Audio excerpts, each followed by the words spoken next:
Hi అండి, నమస్తే. ఈరోజు వీడియోలో ఒక మంచి స్వీట్ రెసిపీని మీకు చూపించబోతున్నాను. ఏదైనా పండగ టైంలో కానీ స్వీట్ తినాలనిపించినప్పుడు చాలా తక్కువ ఇంగ్రీడియంట్స్తో ఈ స్వీట్ని మీరు అచ్చం స్వీట్ షాప్ స్టైల్లో లాగా కలాకండ్ని ఎలా చేసుకోవాలో ఇప్పుడు ఈ వీడియోలో చూద్దాం. దీనికోసం ముందు ఇక్కడ స్టవ్ మీద ఒక కడాయి పెట్టుకొని దాంట్లో ఒక చిన్న కప్పు వరకు వాటర్ పోసుకుంటున్నాను. వాటర్ పోసుకోవడం వల్ల మనం తీసుకున్న పాలు అడుగంటుకోకుండా ఉంటాయండి. ఇక నేను లీటర్న్నర పాలని తీసుకున్నానండి. కొలతలో 1500 ml వరకు ఉంటాయి. మంటని హై ఫ్లేమ్లో పెట్టి పాలని కంటిన్యూస్గా కలుపుతూ ఉండాలండి. ఇక నేను నాన్ స్టిక్ కడాయి వాడుతున్నానండి. నాన్ స్టిక్ కడాయి అయితే అంటుకోకుండా మనం కలాకండ్ చేయడానికి ఈజీగా ఉంటుందండి. పాలు మరుగుతుండగానే ఇలాంటి ఒక స్టీల్ డబ్బా తీసుకొని దీనికి లోపల భాగంలో మొత్తం నెయ్యిని అప్లై చేసుకొని రెడీగా పక్కన ఉంచుకోవాలండి. ఇలా చేయడం వల్ల మనం వేసే కలాకండ్ బాక్స్కి అంటుకోకుండా ఈజీగా వచ్చేస్తుంది. ఇప్పుడు పాలు ఇక నాకు ఒక 40 నిమిషాల వరకు బాగా మరిగిపోయి నీళ్ళన్నీ ఎగిరిపోయి ఒక పావు వంతు వరకు వచ్చాయండి. ఇలా పావు వంతు వచ్చిన తర్వాత అరచెక్క వరకు నిమ్మరసాన్ని కొద్ది కొద్దిగా పిండుకోవాలి.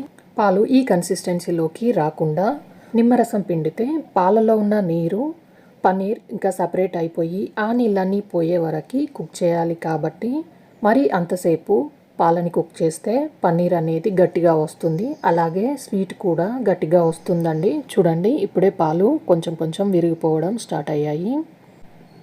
ఇలా పాలు మొత్తం విరగడం స్టార్ట్ అయిన తర్వాత దీంట్లోకి ఇక నేను 3/4 కప్పు షుగర్ని వేసుకుంటున్నాను. ఈ షుగర్ని మొత్తం ఒకేసారి కాకుండా కొద్ది కొద్దిగా చూసుకుంటూ వేసుకోవాలండి.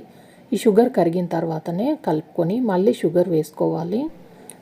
ఒక కప్పు కంటే కొంచెం తక్కువ, అరకప్పు కంటే కొంచెం ఎక్కువ నేను షుగర్ని వేసుకుంటున్నానండి. మళ్ళీ ఆ షుగర్ కరిగిన తర్వాత మళ్ళీ కొద్దిగా షుగర్ని వేసుకొని కలుపుకుంటున్నాను. కొంచెం తీపి ఎక్కువ తినేవారైతే 1 కప్పు వరకు షుగర్ని వేసుకోవచ్చండి. కానీ ఇక్కడ నాకు 3/4 కప్పు వరకే షుగర్ కరెక్ట్గా సరిపోయింది. మళ్ళీ కొద్దిగా షుగర్ని వేసుకొని ఈ షుగర్ కూడా కరిగే వరకు కలుపుకోవాలి. ఈ షుగర్ నీళ్ళు మొత్తం ఎగిరిపోయి దగ్గరగా అయ్యే వరకు ఇలా ఈ స్టేజ్లోకి వచ్చిన తర్వాత ఇప్పుడు ఇందులో మంచి టేస్ట్ కోసం ఒక 2 టేబుల్ స్పూన్ వరకు నెయ్యిని వేసుకుంటున్నాను. ఈ నెయ్యి వేసుకున్న తర్వాత దీంట్లోనే 1 టేబుల్ స్పూన్ వరకు ఇలాచీ పౌడర్ని వేసుకోవాలి. వేసుకొని ఒక 2 నిమిషాల పాటు కలుపుకుంటూ దీన్ని ఉడికించుకోవాలి. ఇందులో ఉన్న నీళ్ళు మొత్తం ఎగిరిపోయి ఇలా ప్యాన్కి సపరేట్ అయ్యే వరకు ఉడికించుకోవాలండి.